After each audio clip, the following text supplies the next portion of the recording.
Krav Maga is not a sport. It is not a path to enlightenment. It is contact combat, developed on violent streets, refined on battlefields, and built for one purpose: to neutralize a threat and go home alive. In the mid-1930s, Emmy Lichtenfeld led a group of Jewish boxers and wrestlers to defend their neighborhood from fascist gangs. He quickly learned that competitive fighting and street combat are different worlds. In the ring, you have rules, referees, and a controlled environment. On the street, you have none, multiple attackers, weapons, and chaos. This experience forged the core principles of Krav Maga. Use natural movements. Don't fight your instincts. Attack and defend simultaneously. Never tie up both hands in defense. Target vulnerable points: eyes, throat, groin, knees, and end the fight as fast as possible. There is no fair play in survival.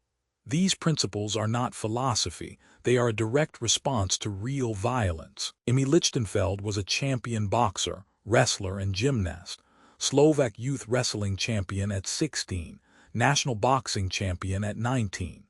His father, Samuel, was a former circus acrobat turned police inspector who taught self-defense. Emmy grew up surrounded by practical fighters. But when he took to the streets against fascist gangs, he realized sport skills weren't enough. This drove him to develop a system based on instinctive movements, techniques that feel natural and don't require years of practice. When he later joined the Haganah and then the IDF, he faced the same challenge: teach effective hand-to-hand combat to conscripts with varying abilities in short time. His answer was to strip away everything that didn't work under real pressure. After Israel's founding in 1948, Lichtenfeld became chief instructor for physical fitness and Krav Maga at the IDF School of Combat Fitness. For 20 years, he refined his method for military use. The goal was simple: train soldiers to survive hand-to-hand combat with minimal training time. He focused on gross motor skills, movements that work under adrenaline. He eliminated anything that required fine motor control or complex footwork. The result was a system built on simultaneous defense and attack. You don't block a punch and then counter. You deflect and strike in one motion. You target the most vulnerable points: eyes, throat, groin, knees, because those end fights. You use natural reactions like flinching to set up counters. This is not art. It is applied combat mechanics. Krav Maga's first principle is to use natural movements and reactions. When something comes at your face, you flinch. That's a natural reaction. Krav Maga trains you to turn that flinch into a defensive movement and a counterstrike. You don't fight your instincts, you redirect them. This is critical because under stress, fine motor skills degrade. You revert to what is hardwired, so the system works with your body's automatic responses. For example, if someone grabs your wrist, your instinct is to pull back. Krav Maga uses that pull to break the grip and set up a strike. If someone pushes you, your instinct is to brace. That brace becomes the foundation for a counter. This principle makes the system learnable in short time and retainable under pressure. The second core principle is simultaneous defense and attack. In traditional martial arts, you often block and then counter, two separate movements. In real violence, that split second can get you killed. Krav Maga teaches you to defend and attack at the same time. If someone throws a punch, you deflect with one arm while counter-striking with the other. If someone grabs you, you strike while breaking the grab. This principle is built into every technique. It changes your mindset from reactive to proactive. You are not waiting for an opening, you are creating one.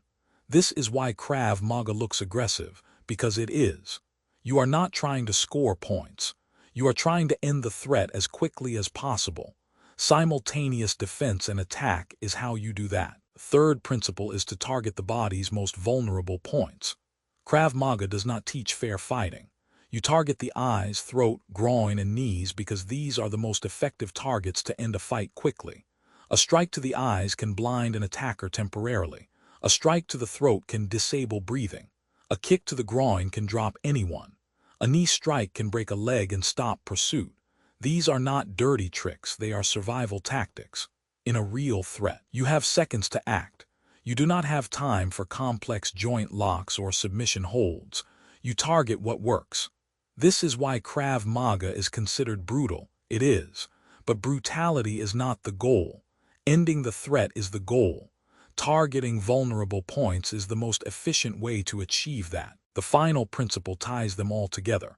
End the fight as quickly as possible. Krav Maga has no concept of rounds, points, or style. The only measure of success is whether you go home alive. This means you use the most effective techniques available, you don't escalate unnecessarily, and you don't stop until the threat is neutralized.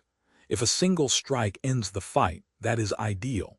If you need to strike multiple times, you do so without hesitation. If you need to use an improvised weapon, a chair, a bottle, a pen, you use it. There is no honor in fighting fair when your life is on the line. This principle dictates everything: the training, the techniques, the mindset. It is the foundation of reality-based self-defense. So what does this mean for your training? First, forget everything you think you know about martial arts as sport or art. Krav Maga is a combative system. It exists to solve a specific problem. Second, focus on the principles, not the techniques. Techniques change based on the situation. Principles remain constant. Train your natural reactions to become effective defenses.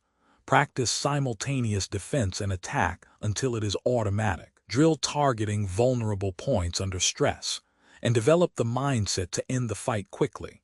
This is not about flashy moves. It is about building reliable, repeatable responses that work under the worst conditions. That is what Krav Maga offers, and that is what you need to train. Krav Maga is not magic. It is a system built from real violence for real violence. Train the principles, drill the mechanics, and build the mindset. That is how you survive.